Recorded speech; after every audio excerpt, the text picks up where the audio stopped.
The media plays a central role in the development of unreasonable fear. I would not say that the media are doing this deliberately. I think what's fundamentally at work is human nature. Journalists are interested in the sensational story for the same reason audiences are interested in the sensational story. Tornadoes, terrorism, these are great traumatic stories. You can be sure that if anybody is killed by terrorists or tornadoes, it's going to be a major news story. How about diabetes? Asthma?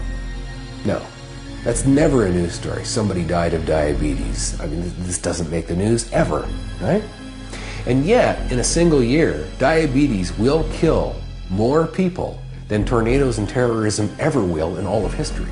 That's how skewed media reporting is. In the mid-1990s, in the Western media and in the Western popular culture, there was a lot of talk about killer viruses breaking out of deepest, darkest Africa and sweeping the globe, killing us all.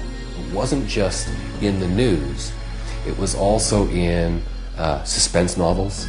It was also in movies. It was something that was being talked about and feared broadly. It was in the culture. Then there was an Ebola outbreak in Central Africa. Ebola is a horrible disease, and it killed about 250 people under rather horrible circumstances. The Western media descended on it with both feet. Then it played out as the outbreaks usually do, and the Western media left, and we forgot about it. A couple of years later, civil war breaks out in the very same regions, 3 million dead, virtually no coverage in the Western media whatsoever. Why not? Because it didn't fit any existing Western storyline. It didn't fit any Western self-interest. It didn't feel like a threat to us, and so we didn't pay any attention. So you have this spectacular disparity between an enormous amount of attention given to an outbreak that killed 250 people versus a civil war that killed millions and was virtually ignored. The media follow established narratives. Once there is a storyline, an arc, arcing through the media like to pick up on it and continue with it. Terrorism is a great demonstration of the power of the media narrative to shape how the media portrays events. In 1995, Timothy McVeigh, who was a white, anti-government, right-wing radical, detonates a terrible bomb in Oklahoma City, killing many people, and that becomes the paradigm of terrorism.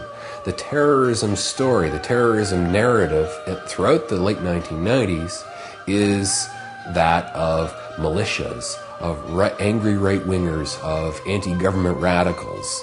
Well, then, of course, 9/11 happens. Now the narrative, of course, is it's Islamic radicals. That's what terrorism is. Then, of course, we all then rush out and go looking for facts and figures that support and advance that media narrative. Well, in 2005, in Oklahoma City, of all places, a man named Joel Henry Hinrichs detonates himself outside a football stadium. Well, this is a suicide bombing in Oklahoma City, and it was not reported around the world. If Joel Henry Hinrichs had blown himself up in the late 1990s, that absolutely would have been widely reported. He not only would have been national news, he would have been international news, and everybody around the planet would have known his name. But his name was Joel Henry Hinrichs. It wasn't Muhammad. He didn't fit the narrative, and so he was ignored.